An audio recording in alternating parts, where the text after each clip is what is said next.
आमे केतेबेले भी आम परंपरार गौरव क्षुण्ण होला भलिया किछि कथा बा किछि विषय न आसु सेप्रति सावधान रहा उचित। विशेषकर आम मैंने जो माने ओडिसी संगीत पई परिचित होउछु एवं ओडिसी संगीत को नहीं आम कार्य करुछु सेटा आम मानकर गोटे विशेष दृष्टि व प्रथम कर्तव्य हवा दरकार। आम से सब सजग रहा दरकार, सचेतन रहा दरकार। कारण गौरव हानि है बोली मुझे कह अच्छे कौन हानि है जानी तेणु किछि किछि कथा प्रति आम दृष्टि देवा दरकार। मुझे गोटे कथा आज कहीं कहूँ अनेक समय अनेक जगह मत व्यक्तिगत भाव भी कहीं कहीं पचारि तुम ओडिसी संगीत में केतेटा गीत जो अच्छी जे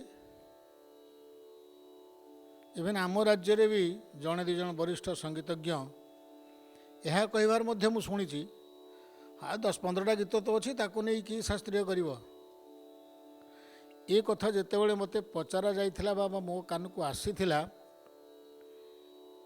मु कहली सतरे कौन आम परंपरा रे गीत नहीं। मुई गीत कौन सेटा स्पष्ट कर दूची। गीत माने शास्त्रीय संगीतर जो प्रबंध कथा आम हेई आसुचु शास्त्रीय संगीतर माने प्रचलित गीत कथा उठुची। जेतेबेले आम कहूँ आम परंपरा समृद्ध, आम परंपरा रे अनेक रचना अच्छी, अनेक प्रकार अच्छी, सेतेबेले आमको जेतेबेले एमती गोटे प्रश्न आसे केतेटा गीत अच्छी 10-15टा गीत अच्छी निश्चित बाधे सतरे कौन आमर प्रचलित प्रबंध नहीं। एइठी आम गोटे कथा मन रखा दरकार। शास्त्रीय संगीत क्षेत्र में निर्दिष्ट राग पाई निर्दिष्ट प्रबंध प्रचलित थिबाटा गोटे अत्यंत जरूरी विभाग एवं आम ओडिसी संगीत में ताहा नहीं मु कहिबे नहीं जेहेतु आम एमती सचराचर तो शुणुचु केते कथा तेणु आम केमती भाबा उचित न जे आमर प्रत्येक गीत पई बा प्रत्येक राग पई स्वतंत्र स्वतंत्र प्रबंध नहीं। शास्त्रीय संगीत क्षेत्र में प्रबंध प्रति राग पई जेमती निर्दिष्ट हम सेते आम पई शुभंकर। एमती नुह जे आम व्यक्ति रे मन इच्छा जहाँ इच्छा करूँ बदली देबू किसी ना कहीं मना करें।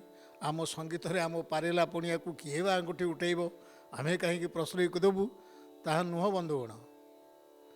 शास्त्रीय संगीत क्षेत्र में तार प्रचलित गीत आ विशेष करी परंपरा रे जेते अधिक रु अधिक प्रबंध थिबो से संगीत परंपरा सेते समृद्ध सेते उच्च बोली कह जाई पारिबो। आमे देखिया दरकार जे आम परंपरा रे केते गीत प्रचलित अच्छी। मु कहिबे एई कथाटा एइथिपई जे आमे माने समस्ते जानू किंतु हठात आम प्रति एई प्रश्नटी आसीगले आमे शंकार पड़ जाऊ जमीती मो पाखरे हिसाब नहीं बा एटा किए कहीं बा हिसाब रखिबो। संगीत तो सबुठी शुणा जीवार कथा गाइबार कथा किंतु तथापि जी आमको एमती कहबो जे तुम परंपरा रे गीत नहीं मात्र केतेटा गीत तांको हमको उत्तर दबा को ही पड़िबो। तेणु मोर कहया कथा जे आमे गोटे निजे सचेतन हवा पाई बा निजर गोटे ज्ञान को बढ़ेइबा पाई आम मान भर से प्रस्तुतिटा थाऊ जे अंतत पक्षे मत यदि किए कहे तुम परंपरा रे केते गीत अच्छी मु कहबो 1000 गीत अच्छी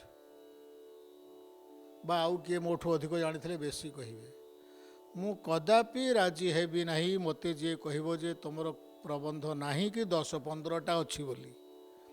तेणु आजर ये आलोचना चक्र रे मु एटा गोटे मते लागुनी प्रसंगीभूत आलोचना भली नॉन म्यूजिकल भाया मते कहीं लगुच किंतु तथापि बंधुगण आमे जो माने संगीत शिखौचे विशेष करी संगीत शिक्षा क्षेत्र में काम करुचे आम मान गोटे दायित्व अच्छी आम सबू प्रश्नर उत्तर देला भली निजको प्रस्तुत करने दरकार। आम आसवा से प्रचलित प्रबंध केते अच्छी कि नहीं। मु गोटे सीधा कथा कहबी जे आम पाखरे 34टा चंपूत अच्छी 50टा खंडे तो छांद मिल 50 प्रकार चौतीसा तो मिल पार। ता छड़ा आमर जो भजन जनाण भक्ति संगीत परंपरा क्षेत्र में ता भी 50 माने मु गणिकी कहू नहीं जहाँ कान रे मो कान रे पड़ी आपण कान रे हूँ आहरी अधिक पड़ी जे 50 कौन कहूँ मुझे तो 100 जानी अत्यंत उत्तम कथा। किंतु एतिकी एतिकी हिसाब रे दिया जिवो जे आमर गोटे परंपरा सारा ओडिशा रे जो गीत को गोटे स्वर रे गाँति सारा ओडिशा रे सेमिति आम पाखे अनेक प्रबंध विशेषकर मुझे चंपू कथा कहली छांद कथा कहली कि भजन जनाण कथा कहली आम पाखे अच्छी। यह बाद महाप्रभु जगन्नाथंकर तांकर जो सेवा बा पूजा पद्धति नाना पर्वणी अच्छी पर्वाणी अच्छी से आमे जो गीत सब गाऊ समस्ते गाँति चाप गीत चंदन गीत झोलन गीत मेलन गीत होली गीत से महाप्रभु रथ को विजय करेंगे गीत रथर विजय कर श्रीमंदिर को विजय करेंगे गीत इत्यादि इत्यादि मु तो निजे व्यक्तिगत भाव में से क्षेत्र में आम बंधु मान शुणुची जो गुड़ा आम गोचर को आसे नहीं कि आम लिखित परंपरा हुए तो पहुँची नहीं केते गीत ताको 100-200 धरा जाऊ मु बेसी बढ़े कि कहू नहीं। सेमिति आमर जो पारंपरिक जिनस गुड़ा अच्छी देवादेवी मानकर वंदना मालश्री मंगल गीत वंदना ये सब केते प्रकार गीत अच्छी। आम राज्य रे जेते प्रकार पारंपरिक कला अच्छी पाला दासकाठिया प्रहलाद नाटक भारत लीला कृष्ण लीला राम लीला एमती जेते प्रकार अन्यान्य जो आनुषंगिक कला सब रही से नाटकर हो संगीतर हो नृत्यर हो से असंख्य ओडिसी संगीत बोला हुए ताकू भी आउ तालिकाभुक्त मु आपको 50-100 रे कहबी नहीं कारण मु तो सारा ओडिशा मु व्यक्तिगत भाव में सारा ओडिशा बुली नहीं कि शुणी नहीं सबू परंपरा सांगे मु परिचित नुह मु कहीदेवनी जे 50टा ता नुह आपण मैंने जी जानी थे निश्चित बहुत अच्छे। कहबार उद्देश्य यह जे आम पाखरे प्रचलित बा प्राचीन प्रबंध अभाव नहीं तापर गोटी पुओ नृत्य एवं गोटी पुओ संगीतर कथा कहुब आम प्राचीन कविंकर रचनावली शह शह संख्यार गोटी पुओ संगीत नृत्य क्षेत्र में अच्छी जहाँ एबे भी गुरु माने अच्छी तांकर थरे आरंभ हो गले हारमोनियम धरिक से असरती हो जाए गोटे पर गोटे मुहरे अच्छी आम मान से कष्टकर तेणु तार भी संख्या मु 50-100 कहू ना आपण मैंने जानी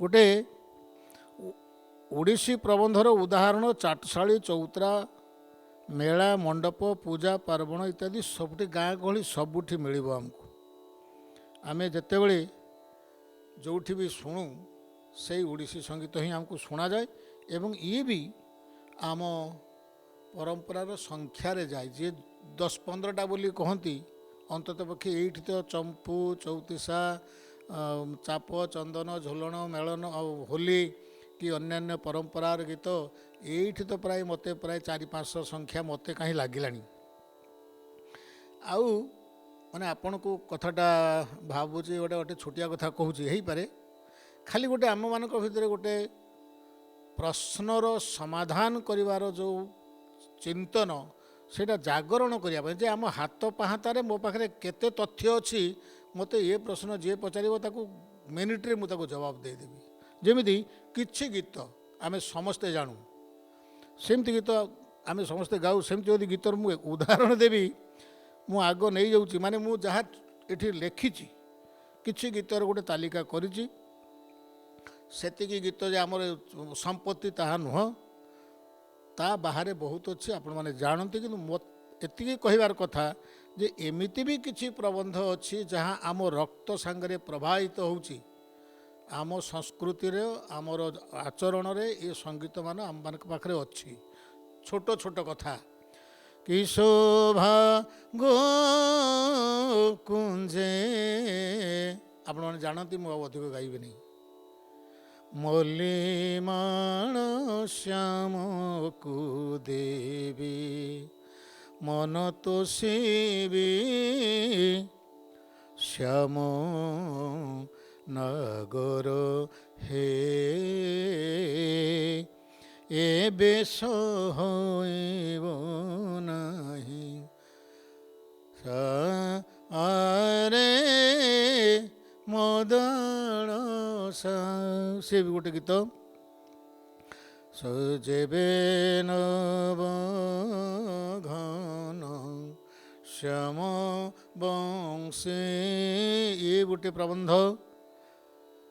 ଏ ଘୋର ବର ସକାଳେ ପ୍ରିୟ ରସ କାନ୍ତ ବିନା ଦେବା ରଜନୀ, আজ দেখিলি রে নবীন বয়সী বাড়া, আজ কি গুমান রে চন্দ্রানন, আজ শ্রী গোষ্ঠ চন্দ্রমা মীন নয়ন ক্ষীণ। এ ঘন কাଳରେ কান্ত, କାଳରେ କାନ୍ତ କାଳ, ଇଏ ବି ଗୋଟେ ପରମ୍ପରାର ଗୀତ। ଝୁଲୁ ଛନ୍ତିରେ ଗো, ଇଏ ବି ପରମ୍ପରାର ଗୀତ। ପଚାର ସହି ଗୋ, ଇଏ ବି ଚାହିଁ ଚାହିଁ ଦେଲି କିଞ୍ଚିତ ରେ ବାରେ ସେ, ଇଏ ବି ଗୀତ। ଦେଖ ସଖୀ ରହି ଗୋ ଶ୍ରୀକୃଷ୍ଣ ପରାଏ, ଶ୍ରୀକୃଷ୍ଣ ପରାଏ ଗୋ ଦେ ବୀର ବେଶେ ଗୋ, କାଲି ଶ୍ୟାମ ଆସି ଥିଲେ ସଙ୍ଗିନୀ ରେ ରାସ ରଙ୍ଗିନୀ ରେ କର କ୍ଷମା ରେ, ରତି ପ୍ରତି ମାଦୁ ତୋ ଲାଗି ଗୋପ ଦାଣ୍ଡ, ମନରେ କାଳିଆ ସୁନା, କାହିଁ ଗଲେ ମୁରଲି ଫୁଙ୍କା, ଯୁବତୀର ସିଆ କାମିନୀ ରଙ୍କା, ନତେ ଯିବି ମୁରଲି ଧରା, ବାଜୁ ପଛେ ଅପବାଦନା ଗରା। ଆଉ ଉଦାହରଣ ଦେବା ଏଇଠି ମୋର ଥାଉ। ଆପାତତଃ ମୁଁ ଯେତିକି ଗୀତ ଶୁଣି ଆସିଛି, ଜାଣି ଆସିଛି, ଆପଣମାନେ ଏହାଠାରୁ ବହୁତ ଅଧିକ ଜାଣିଥିବେ। କହିବାର କଥା ଏଇ ଆପାତତଃ ଯେତେ ଗୋଟିଏ ପ୍ରବନ୍ଧର ବା ଗୀତର ମୁଁ ଶୁଣେଇଲି, ସବୁଟା ଗୋଟିଏ ଗୋଟିଏ ସ୍ୱତନ୍ତ୍ର ରାଗରେ, ସବୁଥିରେ ଓଡ଼ିଶୀ ଗାୟନ ଶୈଳୀର ତାର ଗମକର ସବୁକିଛି ପରମ୍ପରା ଭରପୁର, ଏବଂ ଆମ ସଙ୍ଗୀତ ପରମ୍ପରାର ଯେଉଁ ସମୃଦ୍ଧି, ଏ ସମସ୍ତ ଏତିକି ଗୀତ ନୁହଁ। ଆପଣମାନେ ଜାଣନ୍ତି, ମୁଁ ବାରମ୍ବାର କହୁଛି, ମୁଁ ସବୁ ଜାଣିନାହିଁ। ବହୁତ ଗୀତ ବହୁତ ଜାଗାରେ ଅଛି ପରମ୍ପରାରେ, ଯେଉଁ ଶହ ଶହ ବର୍ଷର।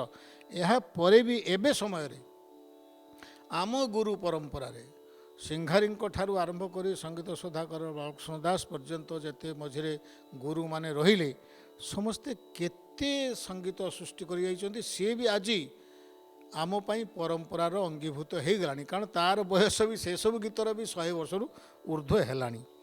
କହିବାର ଉଦ୍ଦେଶ୍ୟ ଥିଲା ଏଇଆ ଯେ ଆମ ପାଖରେ ଏତେ ସମ୍ପତ୍ତି, ପରମ୍ପରାର ଏତେ ସମୃଦ୍ଧି, ତା ସତ୍ତ୍ୱେ ଆମକୁ ଯଦି କିଏ ଆଙ୍ଗୁଠି ପ୍ରଦର୍ଶନ କରେ ଯେ ତୁମର ପରମ୍ପରାରେ ଗୀତ ନାହିଁ, ତାଙ୍କୁ ଆମେ ବହୁତ ଭାବରେ ବୁଝାଇ ଦେଇପାରିବା। ଆପଣମାନେ ଆହୁରି ବେଶୀ ଜାଣିଥିଲେ ନିଶ୍ଚିତ ଭାବରେ ଆହୁରି ଅତ୍ୟନ୍ତ ଭଲ କଥା।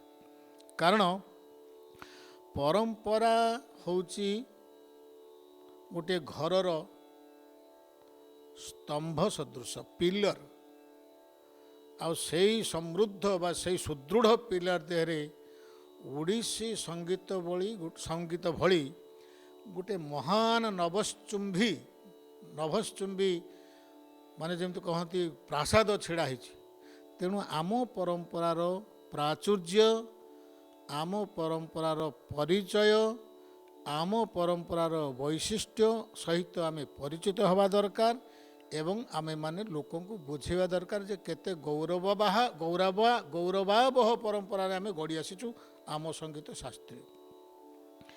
ଏଇଠି ଆଉ ଗୋଟେ କଥା ବି ଆସେ, ମୁଁ ବେଳେବେଳେ ଶୁଣେ, ବ୍ୟଥିତ ହୁଏ। ବହୁତ ଗୁଣୀ ଗୁରୁଜନମାନେ ମଧ୍ୟ ଆମ ସାଙ୍ଗରେ ଚର୍ଚ୍ଚା କରନ୍ତି ଯେ ଏଇ ପରମ୍ପରାର ଗୀତ ଗୁଡ଼ା ବହୁତ ଲୋକ ବଦଳେଇ ଦେଉଛନ୍ତି, ମାନେ ସ୍ୱର ବଦଳି ଯାଉଛି। ଜାଣିଥିବେ, ଆପଣମାନେ ଶୁଣୁଥିବେ। ମୁଁ କହେ ଯେ ଏଥିରେ ଗୋଟେ ସମ୍ଭାବନା ଅଛି ବଦଳି ଯିବାର, ତାକୁ ଆମେ ହୁଏତ ଏଭଏଡ଼ କରିପାରିବା ନାହିଁ। ଏଇଥିପାଇଁ ଯେ ଆମ ରାଜ୍ୟରେ କିଏ କେତେ କେଉଁଠି ରହିକରି ସଙ୍ଗୀତ ସାଧନା କରୁଛି, କେତେ ଦୂରରେ, ସିଏ ଯେ ସମଗ୍ର ଓଡ଼ିଶାର ସବୁ କଥା ଜାଣିଥିବାଟା ସମ୍ଭବ ନୁହେଁ। ଗୋଟେ ଗୀତ ଯଦି ଆମ ପାଖରେ ଏକ ନିର୍ଦ୍ଦିଷ୍ଟ ସ୍ୱରରେ ଅଛି, ସେଇ ଗୀତଟି ହୁଏତ ବଲାଙ୍ଗୀର କିମ୍ବା ସମ୍ବଲପୁର କିମ୍ବା ବାଲେଶ୍ୱର କିମ୍ବା ଅନ୍ୟାନ୍ୟ ଯେଉଁଠି ବି ସଙ୍ଗୀତଜ୍ଞ ଅଛନ୍ତି ସେ ଶୁଣି ନଥିବେ। ତେଣୁ ତାଙ୍କ ଅଜାଣତରେ ସେ ହୁଏତ ତାକୁ ସ୍ୱର ବଦଳେଇ ଦେଇ ପାରନ୍ତି। କିମ୍ବା ସୁଦୂର ଗଜପତି କୋରାପୁଟରେ କେଉଁ ଗୀତ କ'ଣ ଚାଲିଛି ମୁଁ ତ ଜାଣିନଥିବି, ମୁଁ ବି ତ ଭୁଲ କ୍ରମେ ସେମିତି ସେଇ ଗୀତର ଗୋଟେ ସ୍ୱର ଥିବ ଅଥଚ ଆଉ କ'ଣ କରିଦେଉଥିବି। ଏଥିରେ ସମ୍ଭାବନା ଅଛି। କିନ୍ତୁ ଅନେକ ସମୟରେ ଆମେମାନେ ଯେଉଁମାନେ କାମ କରୁଛେ, ଆମେମାନେ ଅନୁସନ୍ଧିତ୍ସୁ ହେବା ଦରକାର ଯେ ଏ ଗୀତର କ'ଣ ପରମ୍ପରା ବା କିଛି ଅଛି ନା ନାହିଁ, କେଉଁଠି କେହି ଗାଉଛି ନା ନାହିଁ, ଦେଲେ ଆମେ ସାବଧାନ ହେଇଯାଇପାରିବା। ଆଉ ଦୁଃଖର କଥା, ଆମ ସଙ୍ଗୀତଜ୍ଞ ଭାଇମାନେ ଆଉ ଗୁରୁମାନେ ଜାଣିକି ବି ଆମ ଗୀତର ସ୍ୱର ବଦଳେଇ ଦିଅନ୍ତି। ସେମିତି ହେବା ଉଚିତ ନୁହଁ, କାରଣ ଏହାଦ୍ୱାରା ଆମ ପରମ୍ପରା ଦୋହଲିଯିବ, ଆମମାନଙ୍କର ସ୍ଥିତି ହଲିଯିବ। ଆମେ ଯଦି ମୁଁ ମୋ ପରମ୍ପରାଟାକୁ ନିଜେ ଭାଙ୍ଗିଦେବି, ତାହେଲେ ଆଉ ମୋତେ ଯିଏ କହିବ ନା ତୁମ ଗୀତ କାହିଁ, ତୁମ ପୁରାତନ ସଙ୍ଗୀତ କାହିଁ, ମୁଁ ଯଦି ମୋ ଗୀତ ଶୁଣେଇବି ସମସ୍ତେ କହିବେ ଏଇଟା ନିଜେ ସ୍ୱର କରୁଛି। କାରଣ ସେଇ ଯେଉଁ ଗୋଟେ ମାନସିକତା ଯେ ଓଡ଼ିଶୀ ସଙ୍ଗୀତରେ କିଛି ନଥିଲା, ମୁଁ ସବୁ କରିଦେଲି, ଅତ୍ୟନ୍ତ ଆତ୍ମଘାତୀ, ନିଜକୁ ନିଜେ ଛୁରୀ ମାରିଲା ଭଳିଆ ମାନସିକତା ଇଏ। କାରଣ କିଛି ନଥିଲା, ମୁଁ କରିଦେଲି, ଆଉ ତାକୁ ମୁଁ ଶାସ୍ତ୍ରୀୟ କହିବି, ଏହା କଦାପି ସମ୍ଭବ ନୁହଁ। ମୁଁ ଶାସ୍ତ୍ରୀୟ କାହାକୁ କହିବି? ଯାହା ମୋ ପାଖରେ 100 ବର୍ଷ, 200 ବର୍ଷ, 300 ବର୍ଷ, 400 ବର୍ଷ କି 500 ବର୍ଷ ତଳୁ ମୋ ହାତ ପାହାନ୍ତାରେ ଅଛି। ତେଣୁ ଏଥିପ୍ରତି ଆମେ ସାବଧାନ ହେବା ଦରକାର। କାରଣ ଆମ କବିମାନେ ଏତେ ସଂଖ୍ୟାରେ ଆମମାନଙ୍କ ପାଇଁ ସମ୍ବଳ ରଖିଯାଇଛନ୍ତି, ଆମେ କେତେଟା ମାତ୍ର ହାତ ଗଣତି ସଙ୍ଗୀତଜ୍ଞ ବା ଗୁରୁ ଥିବା। ଆମ ଜୀବନ ବ୍ୟାପୀ ତାକୁ ଆମେ ସ୍ୱର କଲେ ସରିବ ନାହିଁ। ଆଗାମୀ ଯଦି ବି ଆସେ ନା 15, 20, 50 ପିଢ଼ି, ସିଏ ବି ଯଦି ଲାଗିପାତି ନୂଆ ଗୀତ ସୃଷ୍ଟି କରନ୍ତି, ଆମ ରଚନାରୁ ଗୀତ ସରିଯିବ ନାହିଁ। ତେଣୁ ନୂଆ ଗୀତ କରିବାରେ ଆପତ୍ତି ନାହିଁ, ନୂଆ ରାଗରେ ହେବ। କିନ୍ତୁ ପୁରାତନ ସଙ୍ଗୀତର ଯେଉଁ ରାଗ, ଯେଉଁ ସ୍ୱର ପ୍ରଚଳିତ ଅଛି, ତାକୁ ଆମକୁ ରଖିବାକୁ ହିଁ ପଡ଼ିବ। ଭାଇମାନେ, ବନ୍ଧୁମାନେ, ଏଇଟା ହେଉଛି ଆମମାନଙ୍କର ଦାୟିତ୍ୱ। ନହେଲେ ମୁଁ ପରିଚୟ କେମିତି ଦେଉଛି, ମୋର ଖାନଦାନ କ'ଣ, ମୋ ବାପା ମା' କେମିତି ଥିଲେ ନଥିଲେ, ଆମ ପରମ୍ପରାରେ କ'ଣ ଥାଏ, ଏଗୁଡ଼ା ସବୁ ନିଜର ଗୌରବ ପାଇଁ ବା ନିଜର ସ୍ୱାଭିମାନ ପାଇଁ ଏସବୁ ଆସିବା ଦରକାର। ଗୋଟେ ମାନେ ତାକୁ କୁହାଯାଇପାରେ ଯେ କ'ଣ ଆମେ ବାଧ୍ୟ ଗୋଟେ ରାଗରେ ସେଇ ଗୋଟେ ଗୀତ ଶୁଣୁଥିବା କି ଦୁଇଟା ଗୀତ ଚାରିଟା ଗୀତ ଶୁଣୁଥିବା ଆଉ ନୂଆ ଗୀତ ହେବନି? ନୂଆ ଗୀତ ହେବ କିନ୍ତୁ ସେଇ ଗୀତ ବଦଳିବ ନାହିଁ। କିନ୍ତୁ ମୁଁ କହିବି ଆମେମାନେ ଲକ୍ଷ୍ୟ କରିବା ହିନ୍ଦୁସ୍ତାନୀ କିମ୍ବା ମୁଁ ସବୁବେଳେ ସେ ଅନ୍ୟାନ୍ୟ ନାଁ ନିଏ ନାହିଁ, ଏଇଥିପାଇଁ ନେଉଛି ବୁଝିବାକୁ ସହଜ ହେବ। ଆପଣ ହିନ୍ଦୁସ୍ତାନୀ ଶାସ୍ତ୍ରୀୟ ସଙ୍ଗୀତ କଥା ଦେଖନ୍ତୁ, ମୁଁ ବେଶୀ ଆଲୋଚନା କରିବି ନାହିଁ। ସେଇ କଲ୍ୟାଣ ରାଗରେ ରେ ଗମ ପିଆ ବିନା, ଏ ଯେଉଁ ବନ୍ଦିଶ ବା ଏ ଯେଉଁ ପ୍ରବନ୍ଧ ସମଗ୍ର ହିନ୍ଦୁସ୍ତାନୀ ଉସ୍ତାଦ ମାନେ ବା ଗୁରୁମାନେ ଆଉ ପ୍ରାୟ ସମଗ୍ର ଭାରତରେ କି ବିଶ୍ୱରେ ଯେଉଁଠି ଯେ ହିନ୍ଦୁସ୍ତାନୀ ଶିଖୁଥିବ କଲ୍ୟାଣରେ ସେ ଏଇ ପ୍ରବନ୍ଧ ହିଁ ଗାଏ। କର୍ଣ୍ଣାଟକରେ ଆପଣ ଦେଖୁଥିବେ ଅତି ଜଣାଶୁଣା ବତ ଗଣପତି ଭଜେ ଅମ୍ବତ, ଏ ଗୀତ ତାଙ୍କର ଅତି ଛୋଟ କଳାକାର ଗାଉ କିମ୍ବା ବାଲ ମୁରଲୀ କୃଷ୍ଣନ ଯାଏ କଳାକାର ଗାଆନ୍ତୁ, ହଂସଧ୍ୱନିରେ ଏଇ ବନ୍ଦିଶ ହିଁ ଗାଆନ୍ତି। ଆହୁରି ଥିବ, ଆହୁରି ସେମାନେ ଗାଉଥିବେ, କିନ୍ତୁ ଏମିତି କିଛି କିଛି ବନ୍ଦିଶ ବା କୃତି ବା ପ୍ରବନ୍ଧ ଇଏ କଦାପି କେହି ବଦଳାନ୍ତି ନାହିଁ। ଆମମାନଙ୍କ ଭିତରୁ ସେଇ ମାନସିକତା ଚାଲିଯାଉ ଯେ ମୁଁ ସବୁବେଳେ ଯେଉଁ କଥାଟି କହେଁ ଗୀତ ପୁରୁଣା ହେଇଗଲା ତାକୁ ଆଉ କିଏ ଗାଇବ, ସେମିତି ନାହିଁ। ଆମେ ପୁରୁଣା ଗୀତ ଯେତେ ଗାଇବା ଯେତେ ମାଜିବା ପୁରୁଣା ଗୀତ ସେତେ ମଧୁର ହେବ ଆଉ ଆମ ସଙ୍ଗୀତର ମାଧୁର୍ଯ୍ୟ ସେଇ ପରିଣାମରେ ବଢ଼ି ବଢ଼ି ଚାଲିବ। ମୁଁ ଏଠି କାହିଁକି ହସିଲି, ମୁଁ ଗୋଟେ ଏଇ ଯେଉଁ ପ୍ରସଙ୍ଗ କହୁଥିଲି ଯେ ଆମ ପାଖରେ ଏତେ ଗୀତ ଅଛି, ଗୀତର ଅଭାବ ନାହିଁ ନୂଆ ନୂଆ ସ୍ୱର କରିବାକୁ। ମୁଁ ଗୋଟେ ଆପଣମାନଙ୍କୁ ମୋ ହାତ ପାହାନ୍ତାରେ ଥିବା ତାଲିକା ଦେବି। ମୋ ହାତ ପାହାନ୍ତାରେ ଥିବା ତାଲିକା ଏଇଥିପାଇଁ ଯେ ମୁଁ ସାରା ଓଡ଼ିଶାକୁ ଦେଖି ନାହିଁ କିମ୍ବା ସାରା ଓଡ଼ିଶାରେ କେଉଁଠି କେତେ କବି ଅଛନ୍ତି ମୁଁ ସମସ୍ତେ ଜାଣିନି, କିନ୍ତୁ ଆମେ ଯେତିକି ବହି ପଢ଼ୁଛୁ ଦେଖୁଛୁ ପ୍ରକାଶିତ ଅପ୍ରକାଶିତ କେତେ ଗୀତ ଆପଣମାନଙ୍କ ସମସ୍ତଙ୍କ ପାଖରେ ମୋର ଆଶା ଥିବ ସଙ୍ଗୀତ ସାଗର। ମାନେ ନିଜର କୌତୂହଳ ପାଇଁ ମୁଁ ମୋର ବନ୍ଧୁମାନଙ୍କୁ ଲଗେଇକି ମୁଁ ଗଣିଲି, ମୁଁ କହିଲି ସଙ୍ଗୀତ ସାଗରରେ କେତେଟା ଓଡ଼ିଶୀ ଗୀତ ଅଛି ଦେଖିଲ? ପ୍ରାୟ 640 କି 650ଟା ଗୀତ ମିଳିବ।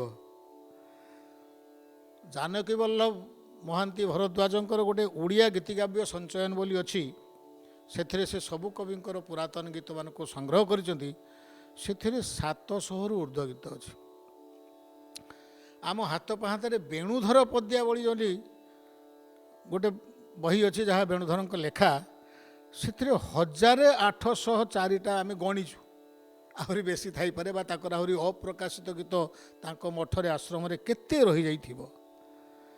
ଗୋପାଳକୃଷ୍ଣ ପଦ୍ୟାବଳୀ ପ୍ରାୟ ଆମମାନଙ୍କ ପାଖରେ ସମସ୍ତଙ୍କ ପାଖରେ ଥିବ, ସେଥିରେ ଆମେ ଆପାତତଃ ଦେଖିଲୁ ପ୍ରାୟ ପାଖାପାଖି 306 କି 310ଟା ଯାଇ ଅଛି। ବନମାଳୀ ପଦ୍ୟାବଳୀରେ ସେମିତି 250 ପାଖାପାଖି ଗୀତ। କବି ସୂର୍ଯ୍ୟଙ୍କର ଗୋଟେ ସଙ୍ଗୀତ କଳ୍ପଲତା ବୋଲି ଅଛି, ସେଥିରେ ପାଖାପାଖି 200 ଗୀତ। ଲୋକନାଥ ପଦ୍ୟାବଳୀ, ଆମେ ଯେଉଁ ଲୋକନାଥ ଆମ ଏବର କବି ଲୋକନାଥ ପଟ୍ଟନାୟକ, ତାଙ୍କର ମଧ୍ୟ ଲୋକନାଥ ପଦ୍ୟାବଳୀ, ସେଥିରେ ବି 100 ଉପରେ। ପ୍ରକାଶିତ ଅପ୍ରକାଶିତ ବହୁତ ଅଛି, ମୁଁ ଜାଣିଛି ପୁରୀରେ ବହୁତ ଗାଆନ୍ତି, ସେ ଗୀତ ଛପା ହେଇନାହିଁ। କବିଚନ୍ଦ୍ର କାଳୀଚରଣ ପଟ୍ଟନାୟକ ପାଖାପାଖି 500ରୁ ଅଧିକ ଓଡ଼ିଶୀ ଗୀତ। ଇଏ ଗୋଟେ ପିଲାଳି ଆମେ କହିପାରିବା, ଇଏ କାହିଁକି ମୋ ମୁଣ୍ଡରେ ଏଇଟା ପଶିଲା, କିନ୍ତୁ ବନ୍ଧୁଗଣ ଆମ ଆଖିରେ ଦେଖାଯାଉଥିବା ଆମ ହାତ ପାହାନ୍ତାରେ ଥିବା ପ୍ରକାଶିତ ହେଇଥିବା ପାଖାପାଖି 3727 ଗୀତ ଆମ ପାଖରେ ଅଛି। ଆଉ ଏହା ବାଦେ 30,000ରୁ ଉପରେ କି 3 ଲକ୍ଷରୁ ଉପରେ ଗୀତ ଥିବ, ଛାଡ଼ି ଦିଅନ୍ତୁ। ତେଣୁ ଏତେ ଗୀତ ସ୍ୱର ନ ହେଇକରି ଆମ ପାଖରେ ଅଛି, ଆମ ଭିତରେ ଆମେ କାହିଁକି ଭାବିବା ଯେ ସେଇ ଯେଉଁ ଗୀତଟି ସ୍ୱର ଅଛି ତାକୁ ବଦଳାଇ ଦେବା, ସାର୍ ସେଇ ଯେଉଁ ସ୍ୱର କରିଛନ୍ତି ମୁଁ କାହିଁକି ତାକୁ କରିବି, ମୁଁ ତାକୁ ଗୋଟେ ଅଲଗା କରିବି। ଏମିତିରେ ପରମ୍ପରା ତିଷ୍ଠେ ନାହିଁ। ଆଉ ପରମ୍ପରାକୁ ବଢ଼େଇବାର ବାଟ ଏଇଟା ନୁହଁ, ଭାଙ୍ଗି ଚାଲିଥିବା। ତେଣୁ ଏଇସବୁ କଥା ଆଜିର ଆଲୋଚନାରେ କହିବାର ମୁଁ ଯାହା ମୂଳରୁ ଆରମ୍ଭ କରିଥିଲି, ଆମ ପରମ୍ପରାର ଯେଉଁ ଗୌରବ ଅଛି ତାକୁ ପରିଚିତ କରାଇବା ଆମ ଦାୟିତ୍ୱ। ଆଉ ସେ ଗୌରବାବହ ପରମ୍ପରାର କେତେ ସମୃଦ୍ଧି ତାକୁ ପ୍ରତିପାଦନ କରିବା ଦାୟିତ୍ୱ ଆମର।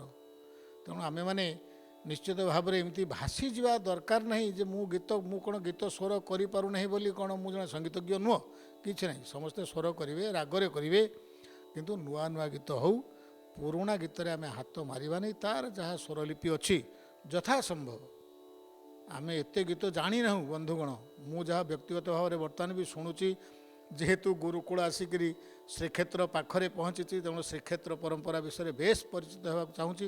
ମୁଁ ତ ଗଜପତି କି ପାରଳାଖେମୁଣ୍ଡି କି ଅନ୍ୟାନ୍ୟ ଅଞ୍ଚଳକୁ ଯାଇନି, ଯେଉଁଠି ଓଡ଼ିଶୀ ସଙ୍ଗୀତର ଖଣି ଗଞ୍ଜାମ ଜିଲ୍ଲାରେ, କୋରାପୁଟ ଜିଲ୍ଲାରେ, ସେସବୁ ଜାଗାକୁ ତ ମୋର ବ୍ୟକ୍ତିଗତ ପରିଚୟ ନାହିଁ।